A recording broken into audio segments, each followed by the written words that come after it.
They say the past is buried, but in this story, it was drowned.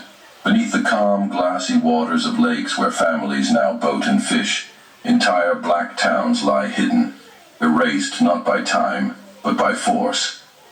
Imagine a thriving community of teachers, farmers, and children, only to watch the government arrive with promises of progress, then return with bulldozers and dynamite. Their homes were burned, their churches leveled, and when the earth could hold no more pain, the water rushed in. Whole histories vanished under waves that sparkle in the sunlight, hiding the ghosts of laughter, music, and dreams. This is the chilling truth of how America chose lakes over lives, and silence over justice. The story of America is often told as a tale of expansion, growth, and progress. But beneath the shimmering surfaces of lakes where families now fish, swim, and camp out, lies a darker, hidden history, one buried under the water itself. Entire communities, particularly thriving black towns, were erased deliberately, their streets submerged, their churches drowned, and their legacies silenced in the name of progress.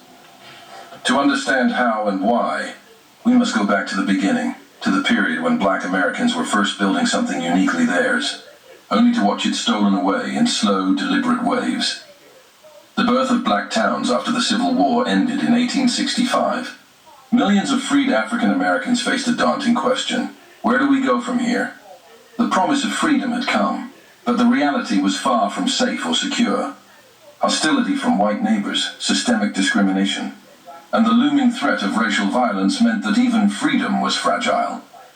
In response, many African Americans sought independence not only in spirit but in land ownership. Across the South and eventually across the country, they began purchasing plots, forming towns, and establishing thriving communities where black people could live free from constant harassment. These settlements became known as freedom towns, or all-black towns. Places like Eatonville in Florida, Mound Bayou in Mississippi, and Tuskegee in Alabama began to flourish. They weren't just towns, they were sanctuaries. In these spaces, black doctors, teachers, and entrepreneurs could serve their communities without interference. They established schools when others denied their children an education.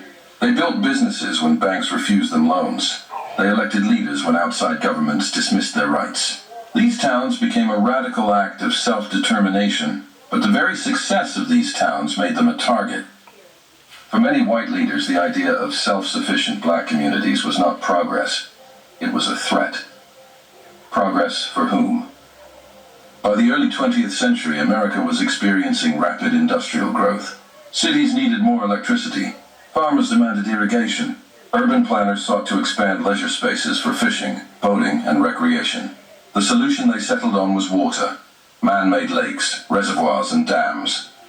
On paper, these projects were sold as progress. They would provide hydroelectric power, protect cities from flooding, and offer recreational havens. But when engineers and government officials identified land to flood, it was not the empty, unused land they targeted. Too often it was black towns. Why? Because these communities lacked political power. They had no say in zoning boards, no representation in state houses, and no access to the legal protections that wealthier and whiter areas enjoyed. Displacing them was easy, and erasing them was convenient. One of the most infamous examples is Lake Lanier in Georgia. Today, it is one of the most visited lakes in the United States, with millions of tourists flocking there each year. But beneath its waters lie the remnants of a once thriving black community. In the early 1900s, Forsyth County had a growing population of black farmers, landowners, and businesses. But after racial violence, including one of the most brutal racial cleansings in American history, nearly every black resident was driven out. Decades later, when officials sought land to flood for Lake Lanier, they chose the very areas where black families had once owned homes, churches, and cemeteries. Entire farms were bought out for pennies on the dollar, or seized outright. Graves were dug up and moved, but many were left behind, swallowed by the rising waters. The thriving history of these communities was drowned, literally and figuratively, beneath a lake now marketed as a vacation spot. Lake Lanier is not unique. Throughout the 20th century, similar stories unfolded across the U.S. Oscarville, Georgia. a predominantly black town wiped away under Lake Lanier's waters. Kerr Lake, Virginia and North Carolina, submerged communities, with residents forced out, leaving behind farmlands and cemeteries. Lake Martin, Alabama, lands once owned by black sharecroppers flooded to build a reservoir for electricity. Lake Murray, South Carolina, entire communities evacuated, their schools and churches destroyed. In each case, black residents were displaced with little compensation. Promises of relocation or better opportunities rarely materialized. Many families who once owned thriving farms became renters or laborers in unfamiliar cities, stripped of generational wealth. The loss wasn't just physical land. It was generational progress. Land ownership represented more than just property. It was wealth, security, and legacy. Black families who lost their towns didn't just lose their homes. They lost businesses, schools, and cultural institutions.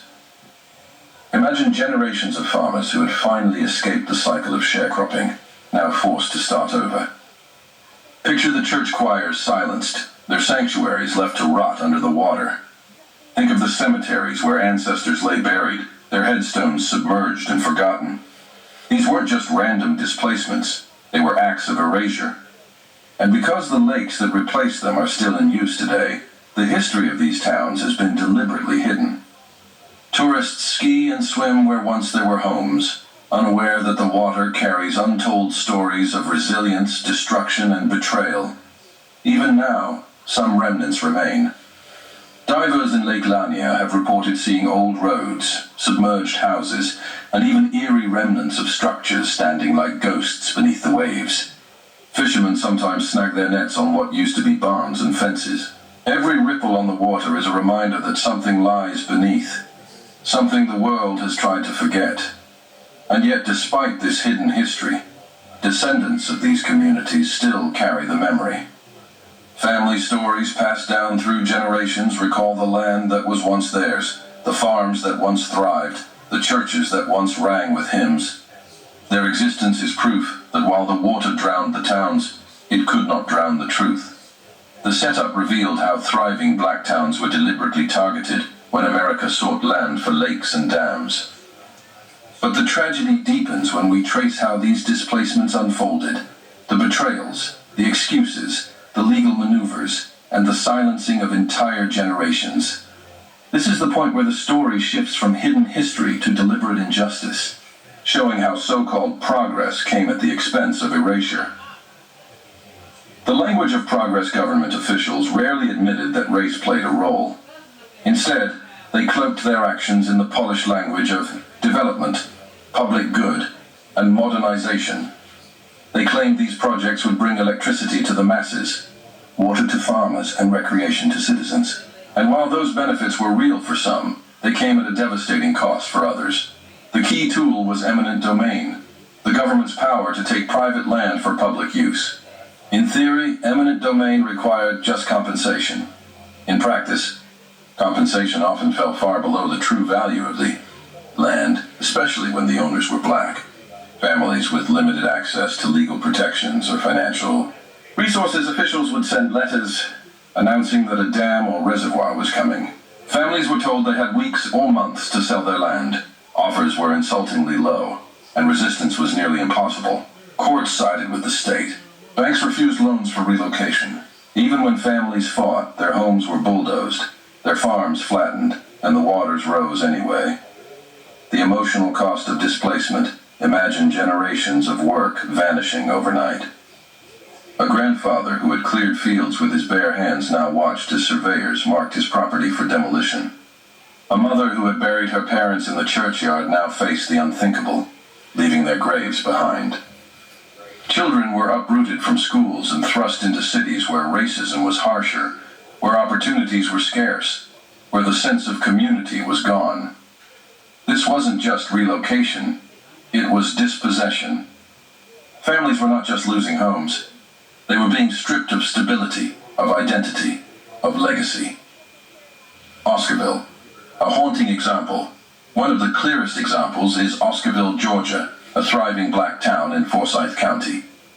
Founded in the late 1800s, Oscarville had churches, schools, and farms. but its history was shattered in 1912, when a white mob drove nearly all black residents out of the county in a wave of racial terror.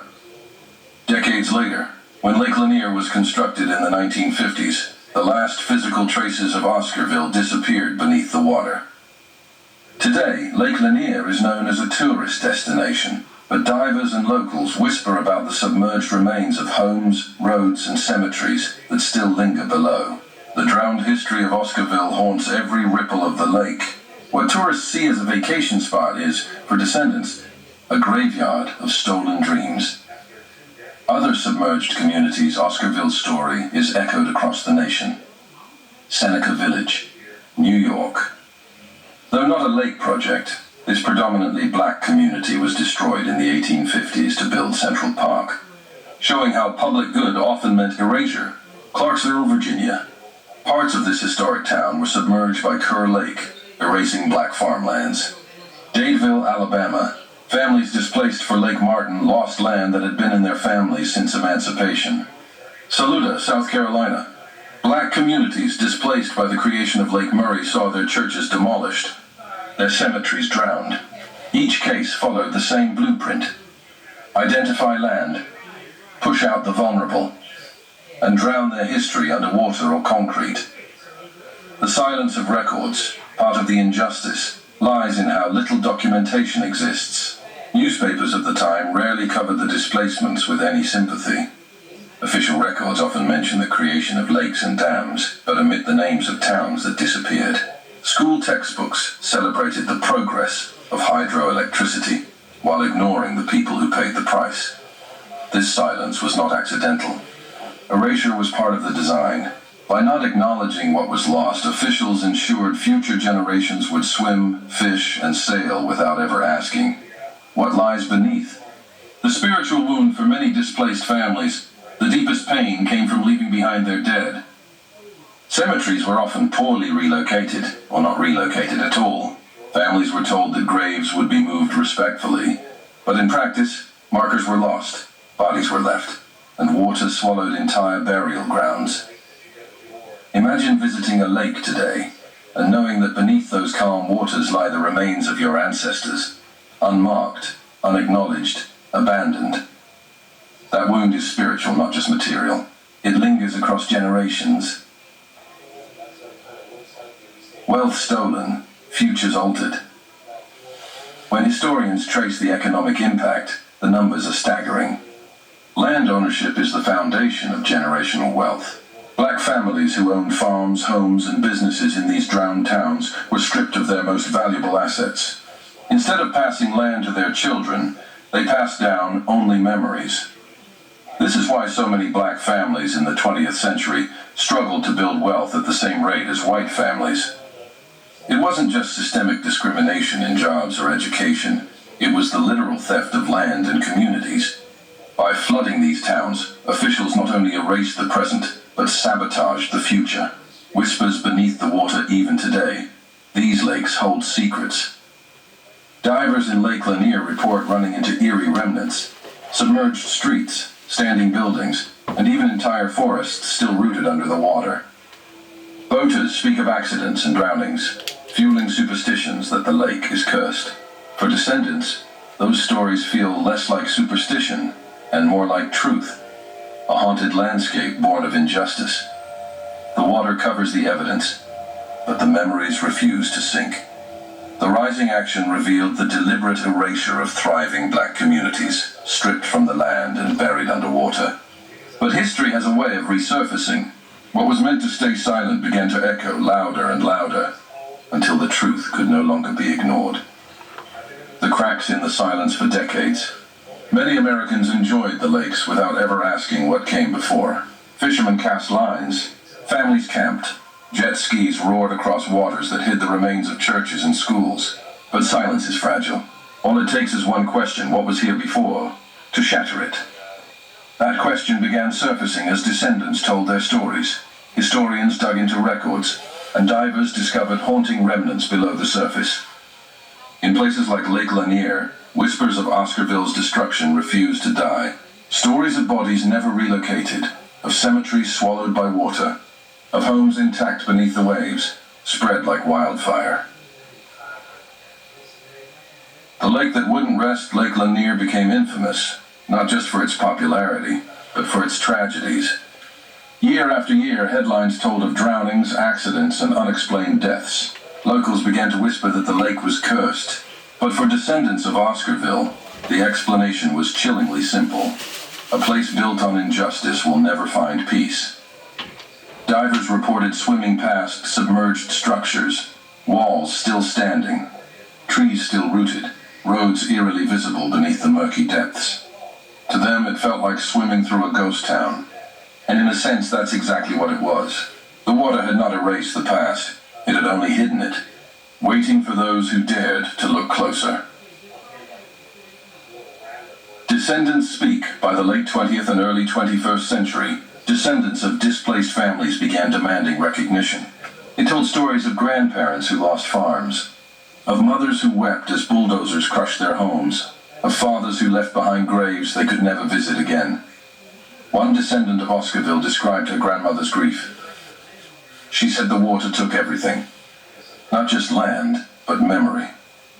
Others began asking why these stories were absent from history books. Why did official tours of the lakes celebrate hydroelectric power but never mention the towns destroyed? Why were the names of Oscarville, Seneca Village, and countless others spoken only in whispers? The silence began to crack wide open. Public exposure journalists started digging. Documentaries were produced. Social media brought stories once confined to family circles into public consciousness. What had been erased was now being resurrected. Maps resurfaced, showing towns that no longer existed. Property records revealed names of black families whose land was seized for pennies. Oral histories gave voice to what official records ignored. Suddenly, what had been buried underwater for decades was rising, like ghosts demanding justice. The confrontation with power. The climax of this story is not a single dramatic showdown, but a reckoning. The confrontation between descendants demanding truth and institutions that long denied it. Lake authorities were pressed with uncomfortable questions. Why weren't families compensated fairly? Why were cemeteries left behind? Why isn't this history publicly acknowledged? In city council meetings and state legislatures, debates sparked. Some officials tried to dismiss the demands as too long ago. But the weight of evidence, the rawness of testimony, and the persistence of descendants made dismissal impossible. It wasn't just about the past, it was about the present. Every tourist who swam in the lakes was unknowingly standing over erased lives. Every boat ride skimmed the surface of injustice. The denial of this history was no longer sustainable, the emotional high point. The most powerful moments came when survivors and descendants stood by the lakes and pointed, not with accusation, but with grief. My grandfather's farm is under this water. My great-grandmother's grave is here, but I can't find it anymore. They told us we didn't belong, and then they drowned the proof. Hearing these voices was a gut punch to those who thought the lakes were harmless recreation. The realization sank in. These weren't just bodies of water, they were liquid memorials. And the true horror, the realization that this was not rare, it was widespread, a pattern, systematic, deliberate. History surfaces. The confrontation reached its peak when these stories broke into mainstream conversations. Documentaries streamed online. Historians published books. Students demanded these towns be taught in schools. Communities began holding remembrance ceremonies on lake shores, honoring ancestors who had been erased. What was once drowned was now undeniable. The water could not hold the truth forever. The climax exposed the injustice. Black towns deliberately erased, their memories drowned beneath artificial lakes.